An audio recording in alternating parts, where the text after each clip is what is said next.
시브리서 12장 15절 한 절만 좀 읽겠습니다. 시브리서 12장 15절. 오늘 나눌 말씀의 제목은요, 쓴뿌리 제거하기입니다. 쓴뿌리 제거하기. 시브리서 12장 15절.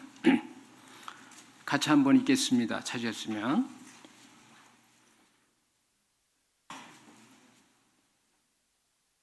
자, 같이 한번 읽겠습니다. 너희는 돌아보아 하나님의 은혜에 이르지 못하는 자가 있는가 두려워하고, 또 쓴뿌리가 나서 괴롭게 하고 많은 사람이 이로 말미암아 더러움을 입을까 두려워하고. 그 양을 기르는 목장에서 가장 신경 써야 될 것은요, 바로 그 독초입니다. 양이 독초를 잘못 먹으면요, 그 신경이 마비가 되고 병들고 심하면은 죽게 되죠. 또 주님의 양인 우리가 건강하고 성숙한 신앙생활을 할 때도 극히 주의할 것은 마음의 쓴뿌리입니다. 또 한 해를 맞이해서 풍성한 한 해를 보내기 위해서도 마음의 쓴뿌리를 극히 조심해야 됩니다. 이 쓴뿌리는 무엇을 말할까요? 이 쓴뿌리는요, 이 두 가지 입장에서 좀 생각해 볼 수가 있는데요. 개역성경은 개인적인 입장에 아주 가깝게 번역이 됐습니다.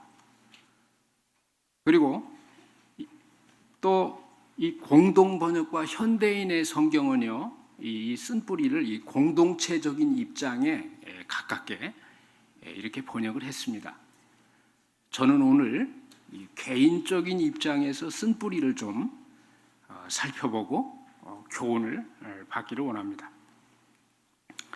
이 쓴뿌리는요, 우리 마음속에 은밀히 뿌리내려서 자라는 부정적이고 나쁜 육적이고 이기적인 생각으로 마음의 분노, 상처, 미움, 원한, 증오심, 또 욕구불만, 피해의식, 또 열등감, 또 이 악한 이 탐심, 이런 마음의 부정적인 이런 사고들을 우리가 쓴뿌리라고 할 수가 있습니다.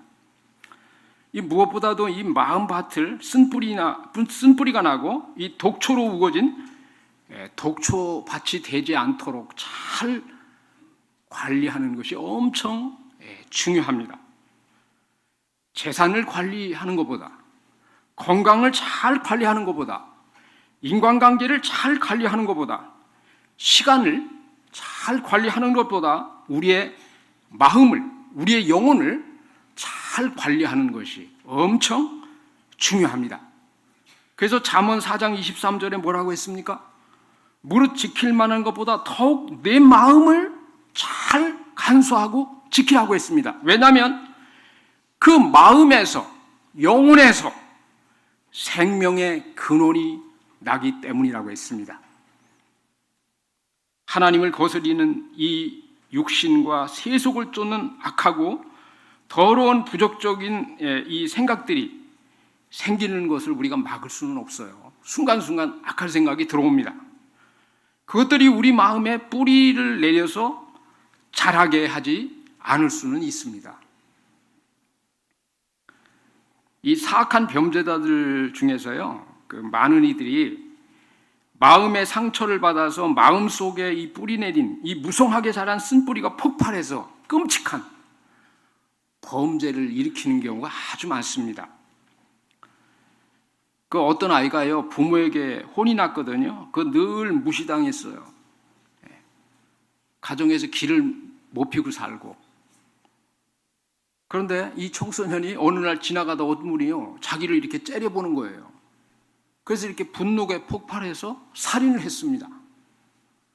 그래서 왜 죽였냐 이렇게 물어보니까 이 마음속에 끌어오는 분노, 이 욕구, 불만을 어떻게 주체할 수가 없어서 저분이 괜히 나를 째려봐서 그 살인을 했다고 했습니다. 반대인 경우도 있습니다. 이 자기가 사는 것이 너무 고달프고 참 불행하고 힘든데 옆에 있는 옆집은 뭐가 그렇게 좋은지 매일 깔깔거리고 웃고 너무 행복하게 사는 거예요. 그래서 그것이 용납이 안 돼가지고 막 시기가 나고 나는 왜 이렇게 기구한 생을 사는데 저 사람들은 뭐가 좋아서 저렇게 풍족하고 애들도 잘 되고 다 형통할까? 막 시기가 나고 이게 막 분노가 끌어올라가지고요. 가서 그 집에 가서 이 범죄를 일으켰습니다. 오래전에 아마 굉장히 충격적인 사건인데 아마 기억할지는 모르죠. 분당에서 오래전에 그 대학생 아들이 교수인 아버지와 할머니를 죽인 살인 사건이 있었습니다. 근데 그 아버지는 명문대학교의 아주 유명한 교수님이었거든요. 근데 아들이 그래도 서울에 있는 대학은 들어갔어요. 스카이는 못 들어가도 서울에 있는 대학에 그런 데로 들어갔거든요. 괜찮잖아요. 그 정도 하면. 그런데 이제 자기는 한국의 아주 명문대학 교수이기 때문에 이 아들이 이 스카이에 못 들어간 것에 굉장히 이게 좀 부끄럽게 생각하고 혼내고 멸시하고 아들을 좀 무시했습니다. 근데 이제 습관적으로 이제 식탁에서 이 대화를 주고받으면서 그 명문대 교수인 아버지가 아들을 무시하니까 이게 계속 마음에 쓴뿌리가 돼가지고요. 이 막 분노가 이제 자란 거예요. 그래서 어느 날 폭발해서 그 논쟁 끝에 교수인 아버지와 그 또 거드는 할머니도 죽여서 우리 사회에 큰 충격을 준 그런 사건이 오래전에 있었습니다.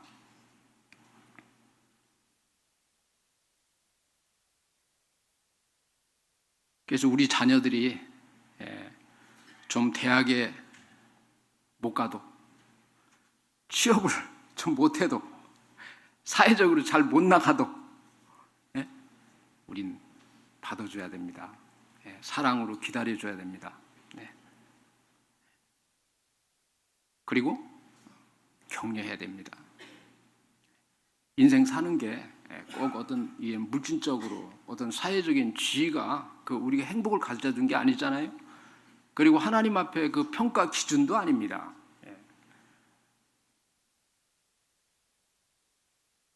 그 히틀러는요, 어린 시절에 이 가정에서 받은 상처와 유대인에 대한 피해의식, 증오심이 마음에 이 쓴뿌리로 자라서 막강한 정치 권력을 이제 잡게 되자 그 유대인들을 무참히 살해하는 그 냉혈 동문으로 변화돼 버렸어요. 가룟 유다는 또 어때요? 마음의 그 탐욕의 쓴뿌리를 계속 키워가서 결국 그 하나님의 아들 예수님을 은 30에 노예값에 팔아먹고 말았습니다. 우리 마음속에 자라는 이 부정적인 사고들 그 쓴뿌리, 참 이게 보이지 않지만 굉장히 무서운 이 파괴력을 가질 수가 있습니다. 그런데 쓴뿌리가 왜 생길까요? 그러면 우리가 피하고 싶은 인생의 부정적인 요소들을 영적으로 받고 반응하지 못하고 육신적으로 반응하고 또 사탄과 세상을 쫓기 때문에 우리 마음속에 쓴뿌리가 싹트고 계속해서 퍼져서 또아리를 틀고 언젠가 그 쓴뿌리가 내 인생을 망칠 수도 있다고 하는 것입니다. 이 요셉이요, 아버지의 특별한 사랑을 받았잖아요. 그런데 형들이 시기했습니다. 그래서 아버지가 이 요셉한테, 야, 형들이 정말 저 광야로 가서 그 양을 잘 치고 있는가 좀 보고 와라. 저기서 그 요셉이 오잖아요. 형들이 야, 구덩이에 빠져서 죽여버리자. 그러다가 유다가 뭐 죽일 필요야 뭐 있냐, 그 노예로 팔아먹자. 그래서 애굽으로 팔려갔어요. 근데 애굽으로 팔려가서 이제 보디발의 집에 가정 총무가 됐잖아요. 그 노예 중에서는 우두머리가 됐는데 그 부인이 또 요부예요. 어느 날 방에 들어가는데 그 여주인이 혼자 있습니다. 그 육체적인 성적 이 관계를 요구해서 뿌리쳐 나왔는데 그 부인이 완전히 모함을 해서 감옥에다 쳐넣지 않습니까? 근데 요셉이 그것을 정말 부정적으로 받고 분노하고 쓴뿌리를 계속해서 마음에 키웠다면 요셉은 성경에 기록된 요셉이 될 수가 없었습니다. 그러나 요셉은 자기 인생에 닥치는 정말 원치 않는 그런 사건을 하나님의 섭리적 관점에서 봤어요. 이것도 하나님이 자기에게 주신 꿈을 이루기 위한 하나의 과정과 연단과 훈련으로 그렇게 섭리적으로 받았습니다. 그리고 참고 기도하고 견디고 하나님의 그 이끄심을 기다렸습니다. 그래서 결국 그 요셉이 애굽의 총리가 되고 그 꿈을 이뤄서 이스라엘을 기근에서 구원하는 구원자가 될 수가 있었습니다. 이 쓴뿌리를 우리가 없을 수가 없어요. 그러나 이 쓴뿌리를 어떻게 관리하고 어떻게 받아들이냐에 따라서 그 인생의 결과는 극명하게 갈리게 됩니다.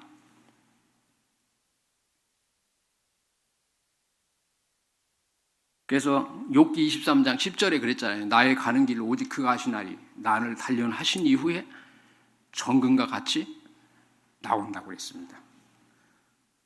어떤 사람은요, 아전인수격으로 모든 것을 아전인수격으로 해석하는 분들이 있습니다. 근데 우리는 아전신수격으로 모든 것을 해석해야 됩니다.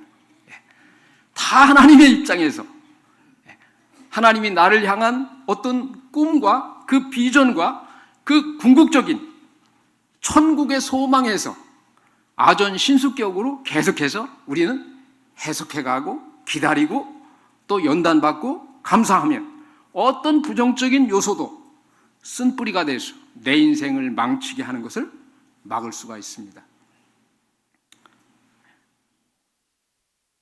마틴 루터가 그랬잖아요. 새가 머리 위에 나는 것을 내가 막을 수는 없다. 그러나 둥지를 틀게 해서는 안 된다고 그랬지 않습니까? 예. 그러면 또 이 쓴뿌리의 결과는 어떠할까요? 나쁜 열매를 맺어서 인생을 심히 회롭게 합니다. 이 쓴뿌리가 있으면 감사하지 못하고 만족하지 못하고 또 소망을 상실하게 됩니다. 그리고 마음의 평안과 기쁨을 누릴 수가 없습니다. 그래서 베드로전서 2장 1절과 2절에 보면 그러므로 모든 악독과 모든 게을과 외식과 시기와 모든 비방하는 말을 버리고 갓난 아이들과 같이 순전하고 신령한 젖을 사모하라고 그랬습니다. 마음이 병들면요, 이 말씀의 식욕을 잊어버려요. 말씀이 깊이 깨달아지질 않습니다. 말씀을 읽어도 정말 그게 달고 오묘하고 정말 신비롭게 다가오질 않습니다.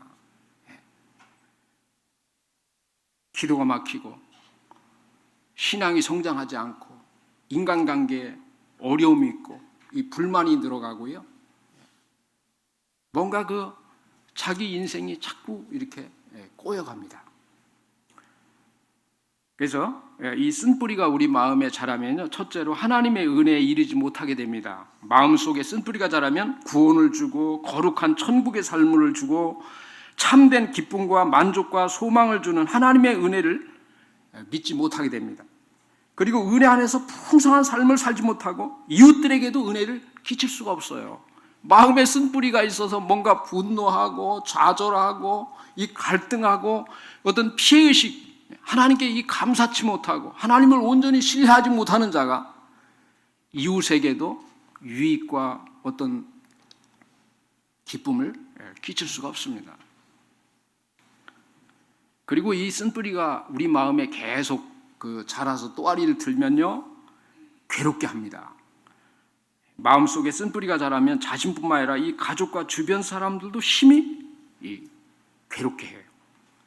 마음에 상처가 있고 이 분노와 교만과 탐심을 품고 이 열등감과 증오심과 피의식에 사로잡히게 되면 이 자신만 평안을 잃어볼 뿐만 아니라 주변 사람들도 힘들게 하고 또 어려움을 끼치게 됩니다. 그래서 잠언 22장 24, 25절에 보면요, 노를 붓는 자와 사귀지 말라, 울분한 자와 행하지 말라. 그 행위를 본받아서 내 영혼을 올무에 빠질까 두렵다고 그랬습니다. 내 주변에 어떤 사람들과 가까이 하고 마음을 터놓고 교제하고 내 인생을 나누면서 이 영적 사귐을 나누면서 살아가는가 굉장히 중요합니다. 어차피 우리는요, 주변 사람들 영향을 안 받을 수가 없어요. 자연히 이 때가 묻어오게 돼 있습니다.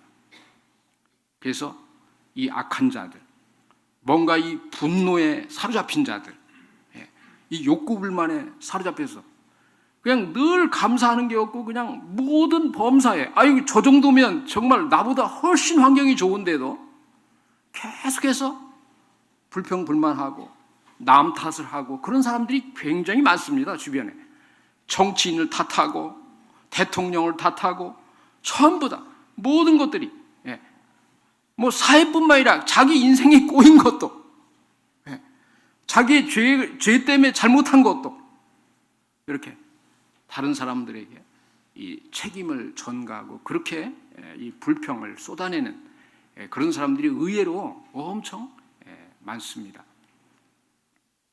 그리고요, 쓴뿌리가 있으면 이 더러움을 입히게 됩니다. 마음에 쓴뿌리가 자라서 이 자학하고 파괴적이 되고 이 괴로움을 잊으려고 이렇게 방탕에 자신을 내 던질 수가 있습니다. 제가 오래전에 드라마를 봤거든요. 근데 어떤 여인이요, 그 남편에 대한 불만이 굉장히 많아요. 그래서 남편에 대한 복수심으로 자기를 망가뜨리는 거예요. 얼마나 어리석습니까? 이 어떤 대화로 풀고 하나님 앞에서 뭐 기도로 풀고 얼마든지 풀을 수가 있는데 그 남편을 괴롭히려고 자신을 망가뜨리는 거예요. 이 죄가 무섭습니다. 그래서 자기를 망가뜨려서 그 남편이 괴로워하는 것을 이제 즐기는 것이죠. 참 이 드라마에서 그런 광경을 보면서 저 자신도 깊이 성찰해 보게 되었습니다. 이 밭에는요, 제가 농사를 좀 어렸을 때 많이 져봤거든요. 이거 곡식은 잘 안 자라요. 뭐 비료를 주고 거름을 줘도 영 안 자랍니다. 그런데요, 잡초는 왜 이렇게 잘 자라는지 몰라요. 돌보지도 않는데도 그냥 잡초가 얼마나 우거지는지, 그냥 망추 때 바라기, 뭐 새비름, 뭐 별이별 그 잡초들이요, 완전히 그냥 뭐 경계도 없이 막 우죽순 막 경쟁하면서 조금만 잡초를 제거하지 아니하고 돌봐주지 않으면 완전히 이게 무슨 이 곡식밭이 아니라 잡초밭이 되는 것을 종종 봤습니다. 이 잡초 무섭습니다. 우리의 마음 밭에도요, 우리가 알게 모르게 이 세상으로부터, 이 죄악으로부터, 여러 가지 이 매스컴으로부터 수많은 이런 영향을 통해서 우리 밭에 침입해 들어옵니다. 그래가지고 막 우죽순해서 얼마나 빨리 자라는지 몰라요. 그게 아주 이 조그맣게 들어와서 계속 왕성하게 자라게 됩니다. 그래서 감사가 없게 되고 그냥 욕구, 이 불만, 이 늘어가게 되고 하늘나라의 그 소망을 상실하게 되고 그 기도의 그 묘미를 상실하게 되고 영적인 나태와 괴로움에 빠져들게 됩니다.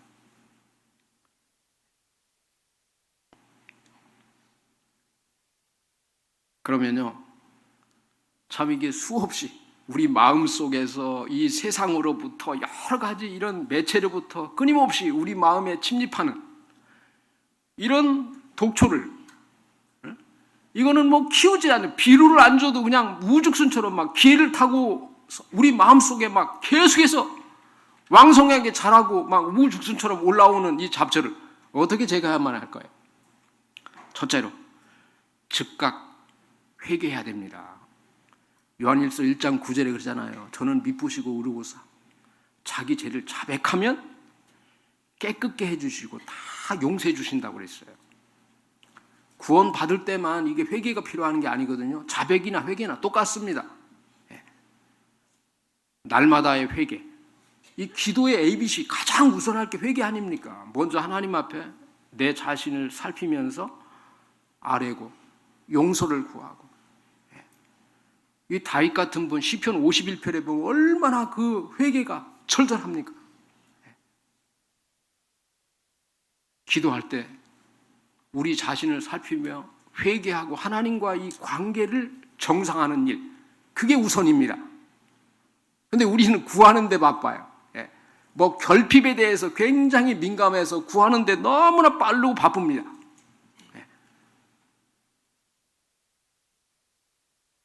날마다 회개해야 됩니다. 그래서 시편 60편 8절에 뭐라고 했어요?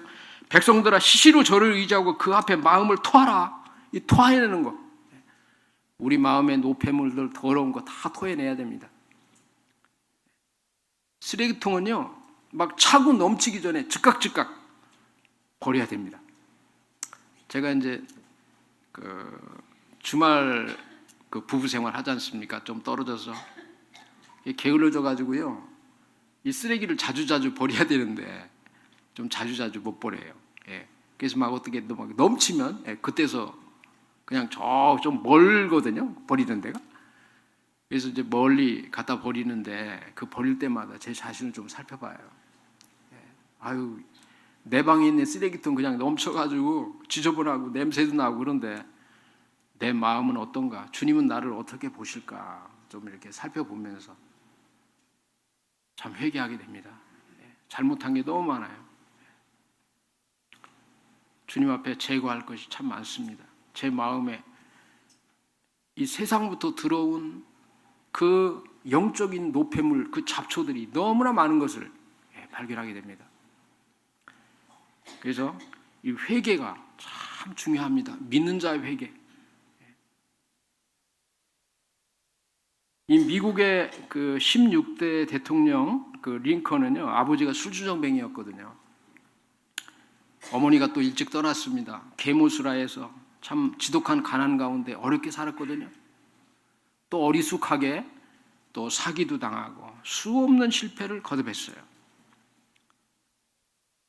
그런데 이분이 자기 마음밭을 잘 관리했던 겁니다. 그래서 원망, 불평, 쓴뿌리 이런 것들을 잘하지 않게 잘 관리해서 최악의 환경에서 자랐지만 그 역사에 이름을 날리는 위대한 대통령이 됐습니다. 또 처칠은 어떠했고요? 부모가 이혼했어요. 어머니는 바람둥이에요. 이 남자 저 남자. 그래서 여러 명의 의붓 아버지 밑에서 참 불우한 인생을 처칠이 살았습니다. 그런데 처칠도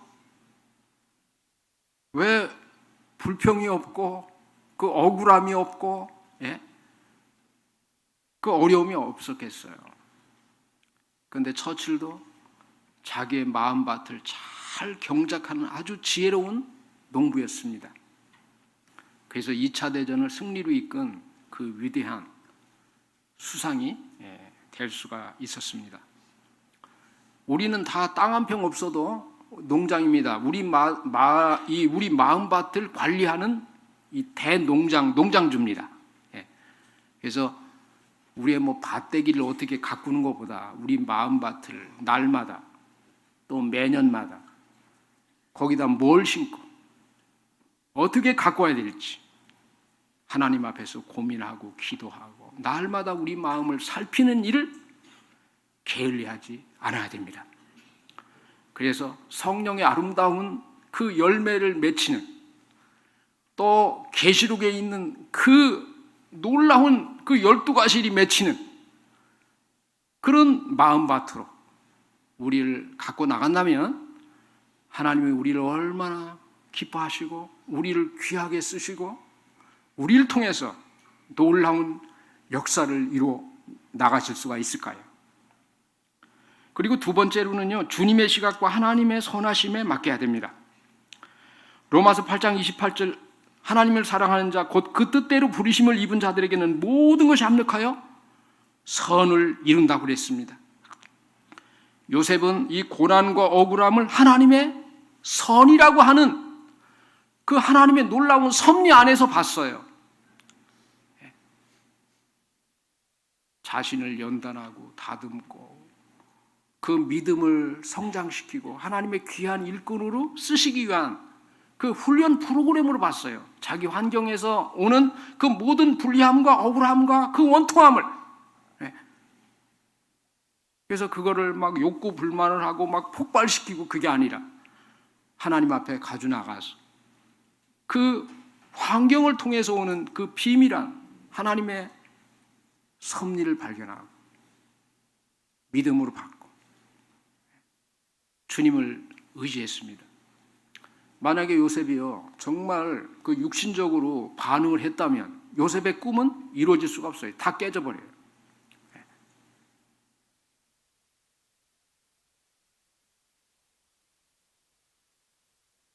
어떤 부인이요 자기 남편한테 날마다 구타당하고 이혼을 당했습니다.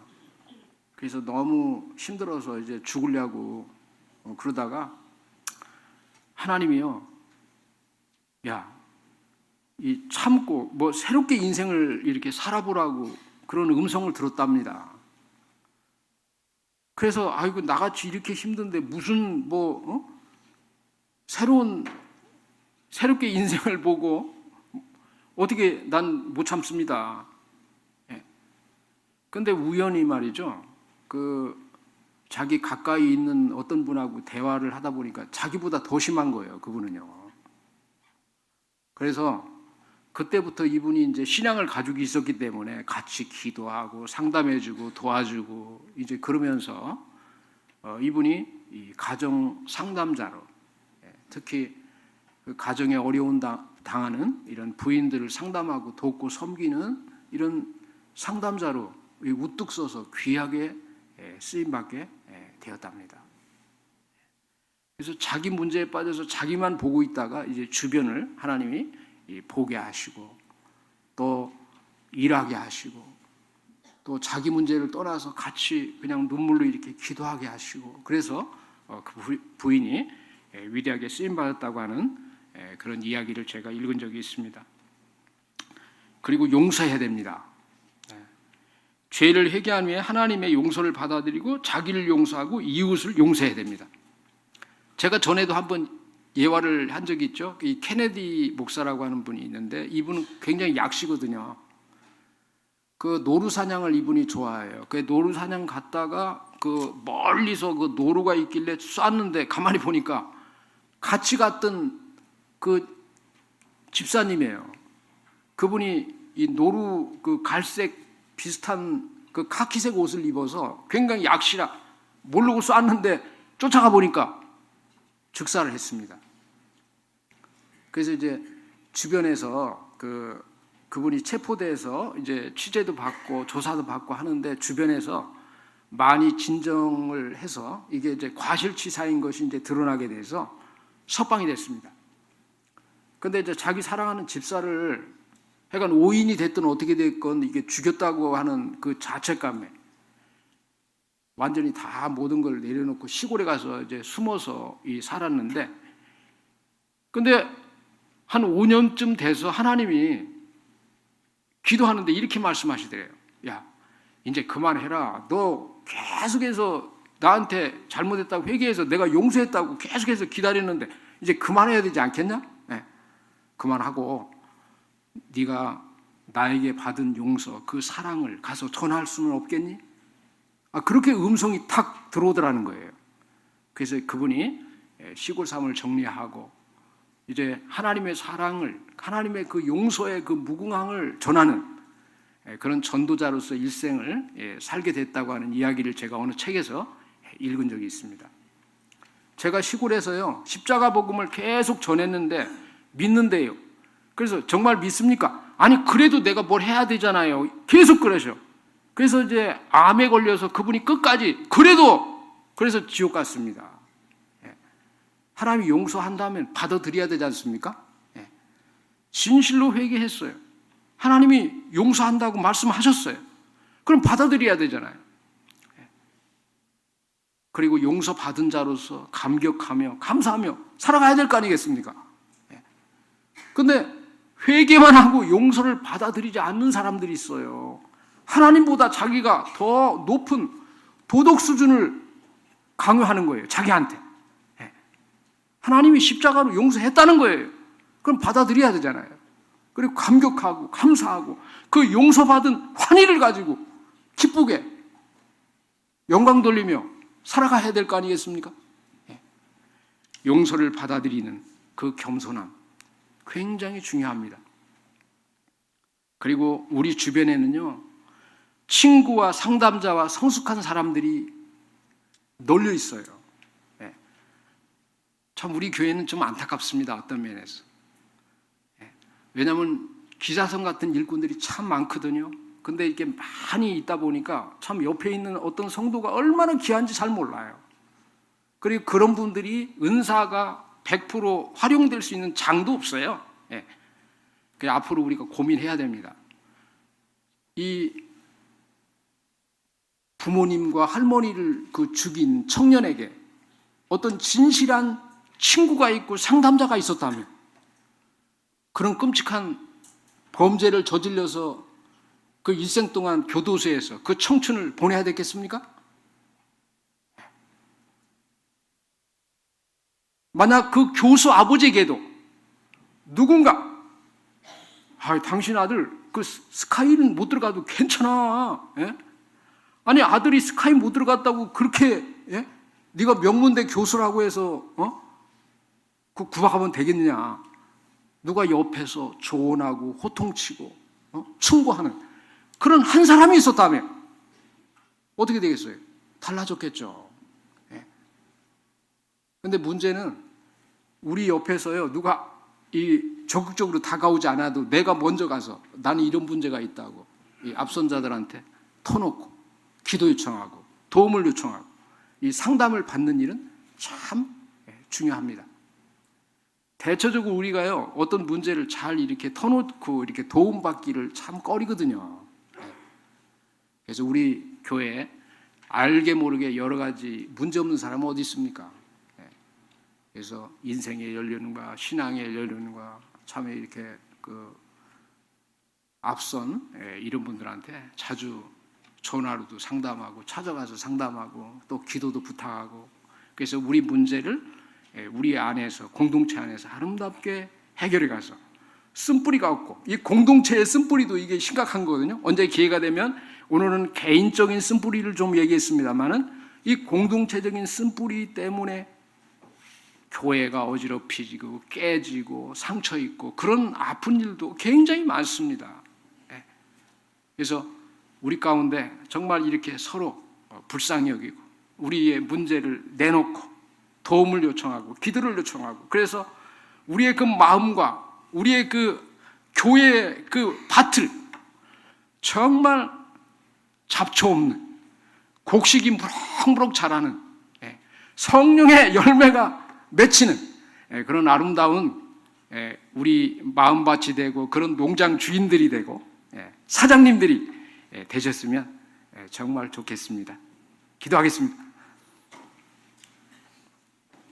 아버지 하나님 감사합니다. 시시각각 우리 마음에 자라는 쓴뿌리 아버지 하나님 저희들이 각성하게 하시고 늘 주님 앞에 나가서 회개하고 주님의 용서를 받아서 새롭게 감격하며 살아가는 저희들에게 도와주시옵소서. 예수님의 이름으로 기도 올리옵나이다. 아멘.